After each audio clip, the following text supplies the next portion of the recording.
법원직 영어 과연 어떻게 준비를 해야 할 것인가?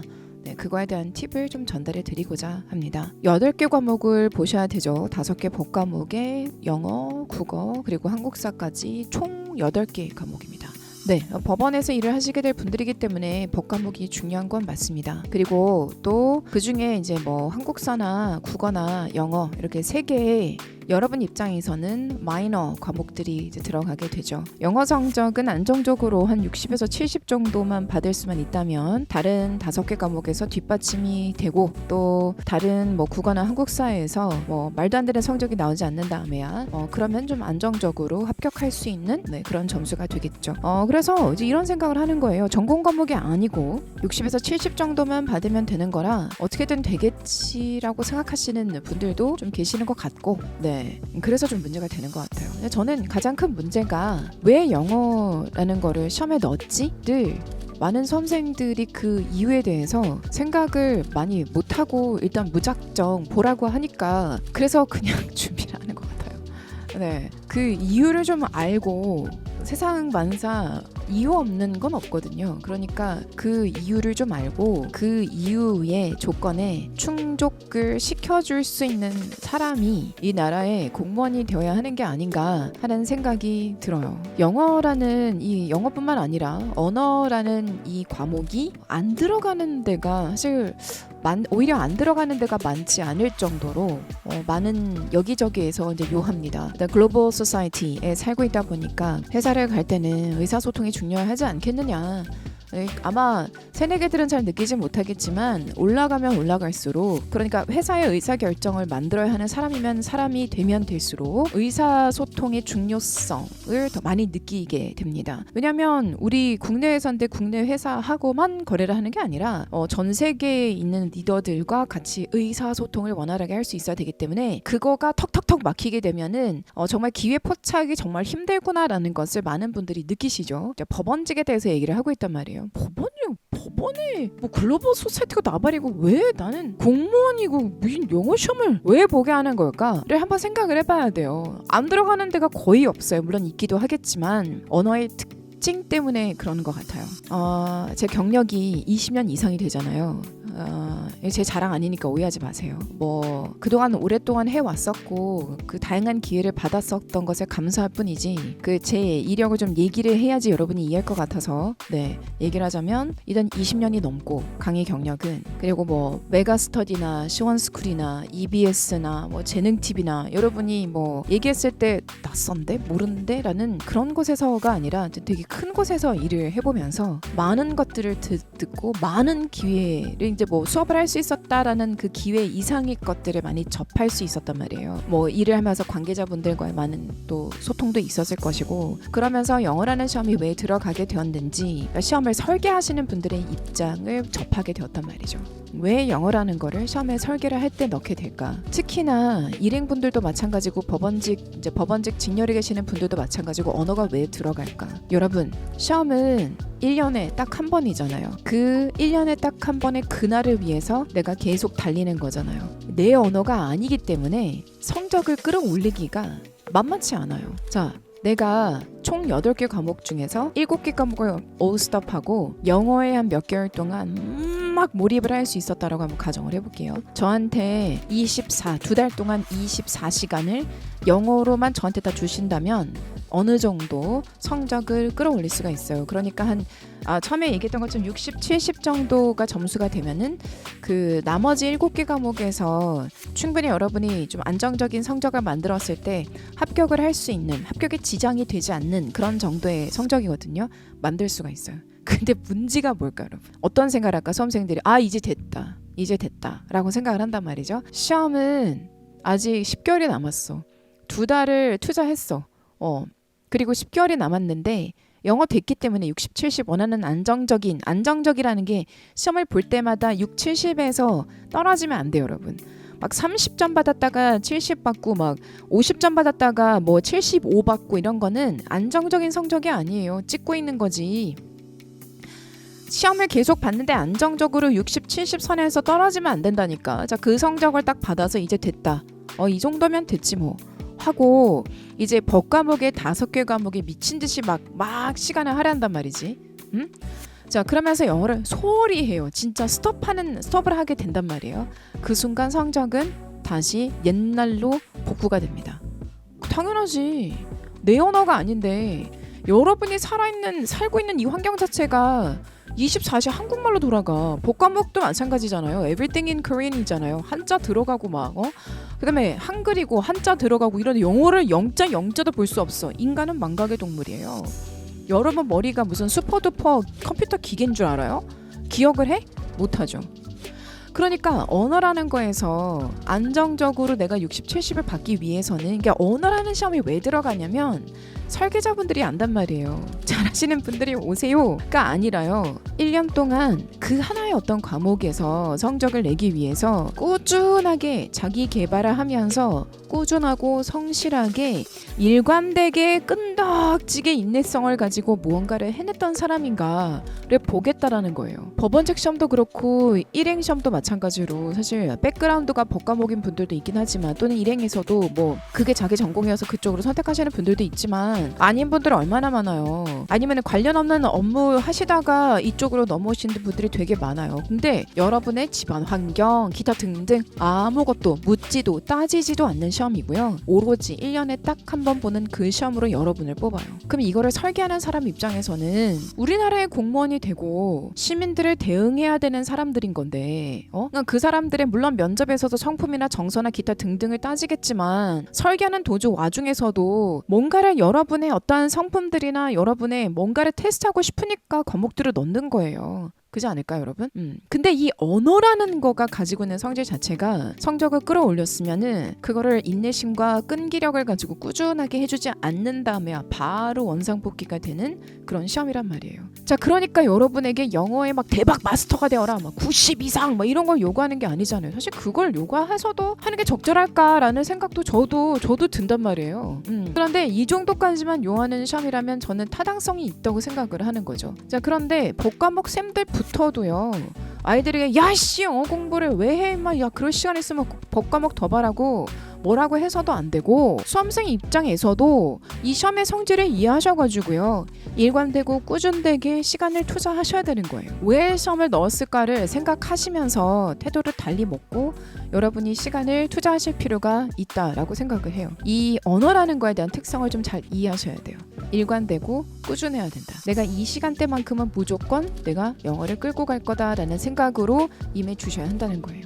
그게 여러분이 어떤 사람인지를 그 하나 보여주는 그 하나의 척도인 거죠. 아, 이 친구가 영어 시험 봤는데 70점대를 받았네. 그러려면 지금까지 최소한 이렇게나 해왔던 사람이구나 라는 걸 알 수가 있는 거죠. 그리고 또 예를 들어서 되게 유명한 셰프예요. 뭐 되게 어떤 셰프야. 또 되게 무슨 맛집이 있대. 그 사람의 거기 경력이 무려 40년이 된대. 사람들이 그 사람의 음식을 되게 좋아해. 경력 40년. 그거 우리가 리스펙트를 하잖아요. 40년 동안 하나만 팠던 사람 아니에요. 그거에 대한 리스펙트를 보이는 거죠. 그러니까 여러분의 시험도 마찬가지예요. 8개의 과목에서 꽈락이 나오지 않게 영어 성적을 또는 나머지 성적을 어느 특정한 점수 이상을 받게 한 친구라면 그것에 대해서는 국가가 나라가 리스펙트 인정해주고 뽑겠다 아니겠어요? 그거를 생각하고 가야죠. 그리고 터부시할 것이 아니라 이 시험 일단 들어간 거 아니야? 성적 내야 되는 거 아니야? 그럴 거면은 일관되게 시간을 투자를 해야 되는 게 맞는 거죠. 아니 그걸 설계하신 분들에게 보여줘야죠. 나 1년 동안 또는 준비하는 2년 동안 이렇게 꾸준하게 관리하면서 아시죠? 이 성적 보세요. 이 성적을 만들기 위해서까지 제가 얼마나 인내심과 끈기를 가지고 여기까지 오게 됐는지를 성적을 통해서 보여드리는 거죠.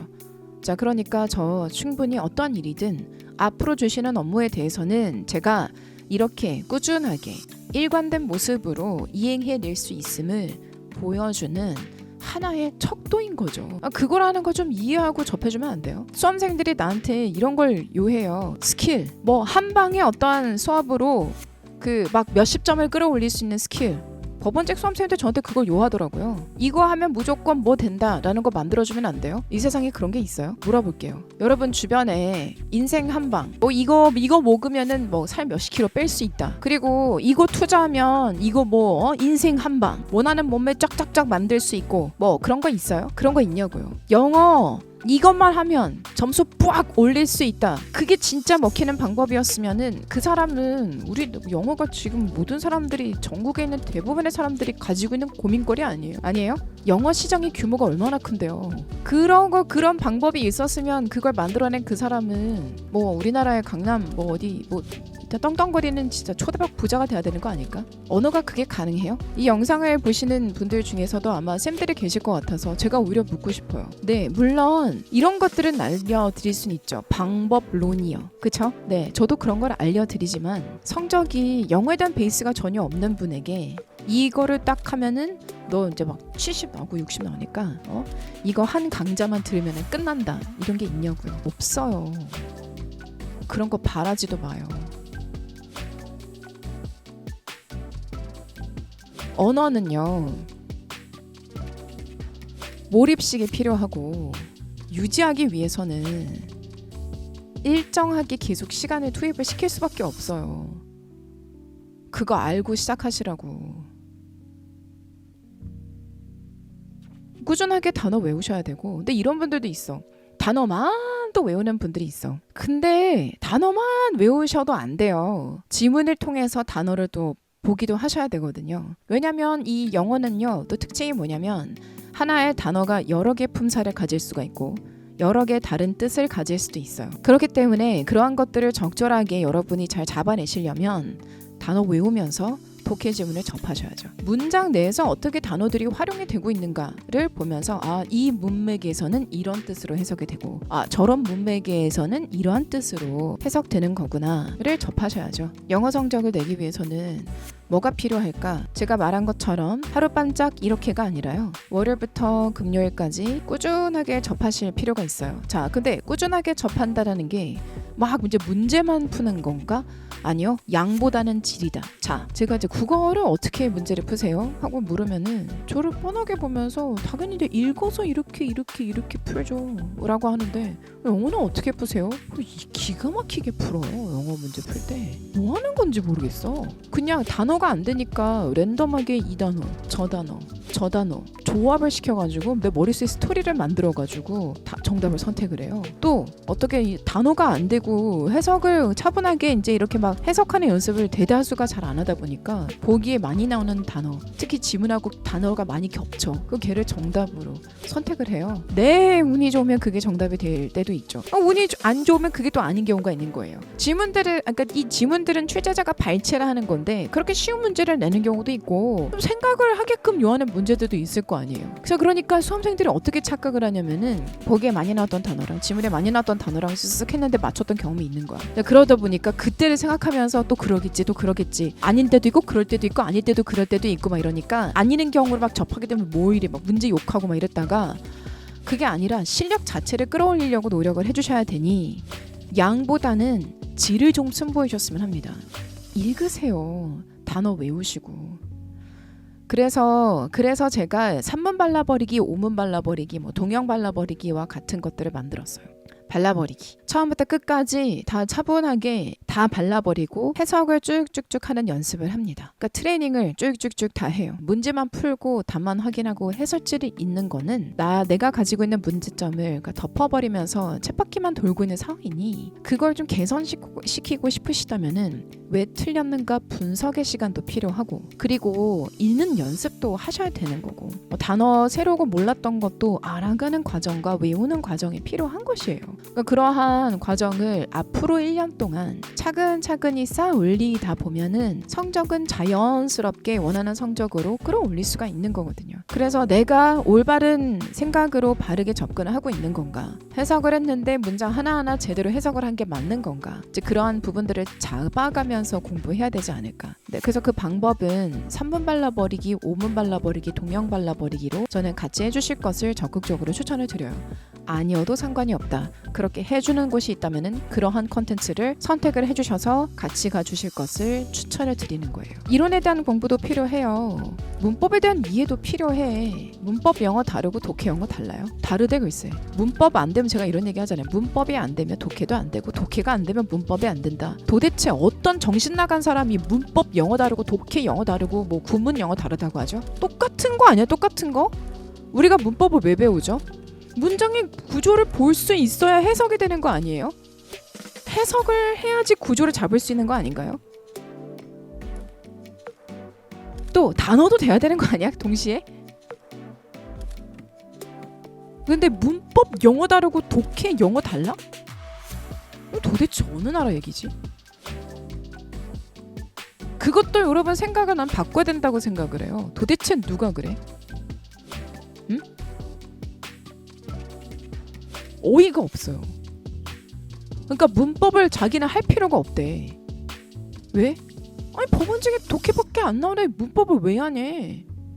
근데 문장을 정확하게 해석하려면 막 여기 막 뒤에 어떤 막 뭔가 덕지덕지 붙는 그런 것들이 아 청크가 여기서부터 여기까지구나. 여기까지가 하나의 의미의 덩어리구나. 저기서 저기까지가 하나의 의미의 덩어리니까 내가 요거를 이렇게 하나로 봐가지고 이렇게 해석해야 되는구나. 는 문법에서 배우는 거잖아요. 그걸 어떤 분들은 구문 분석이라고도 하는 거고 구문 분석하고 문법하고 다른가? 그러니까 문법에 대한 기본적 이해에다가 덧붙여서 구조에 대한 이해가 필요한 거고 그래야지 독해도 되는 거 아니냐고요. 같이가 하는 거 아니냐고요. 같이 최소한의 것들을 읽고 이해하기 위해서 구조나 덩어리들을 어떻게 의미의 덩어리를 어떻게 가져가야 되는지는 볼 줄 알아야 되는 건데 그게 이제 문법과 또는 구문 분석이라는 표현으로 여러분에게 제시가 되는 거예요. Grammar English, Reading English 다르지 않아요. 또 다른 거 일행 영어랑 법원직 영어도 달라요. 문제를 예를 들어 일행 영어에는 이제 뭐가 있냐면은 그러니까 문법 문제 중에 문장형과 영작형이라는 게 있어요. 근데 그런 유형이 법원직에는 없어요. 하지만 그 유형을 내가 배운다라고 해서 나한테 막 손해가 되고 시간 낭비가 돼요? 아니요. 독해에 엄청나게 도움이 많이 돼요. 왜냐면 구문 분석을 하게끔 만드니까. 그러니까 설계자들이 왜 그런 유형을 넣었을지를 한번 생각해보면 쓸데없는 것들을 그분들이 왜 시켜요? 쓸데없는 것들을 그분들이 왜 시켜? 그분들은 평생 동안 그것만 연구한 분들인데 분이 여기에 매달리는지 좀 모르겠지만 진짜 깊이 있게 고민하시는 분들이에요. 진짜 최고. 쓸데없는 걸 여러분에게 한두 명이 보는 시험이 아닌데 주지 않아요. 그러면 일행 영어 문제 풀면 나한테 시간 낭비예요?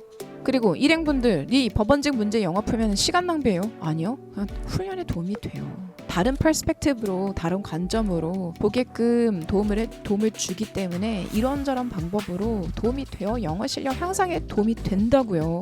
일행 영어하고 법원직 영어에서 다루는 주제가 얼추 상당히 많이 겹친다. 그렇기 때문에 이거를 분리시키는 게 되게 오히려 웃기는 거예요.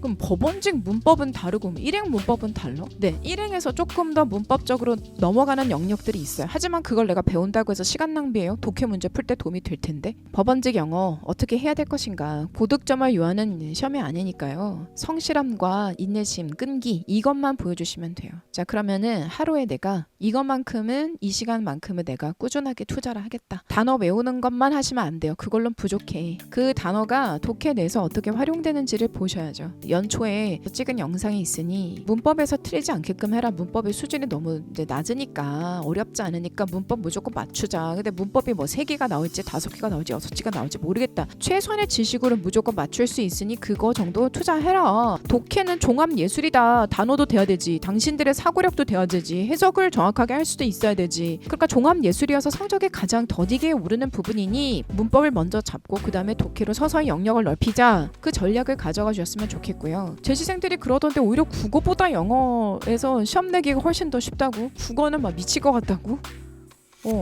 재시생분들이 그렇게 얘기를 해요. 해보라니까요. 내 언어가 아니라고 일단은 모르겠다. 운에 맡기지 마시고 진짜 합격하고 싶은 시험이 맞다라고 한다면은 앞으로 남은 1년 동안 꾸준하게만 해주신다면 합격 성적은 나와, 여러분.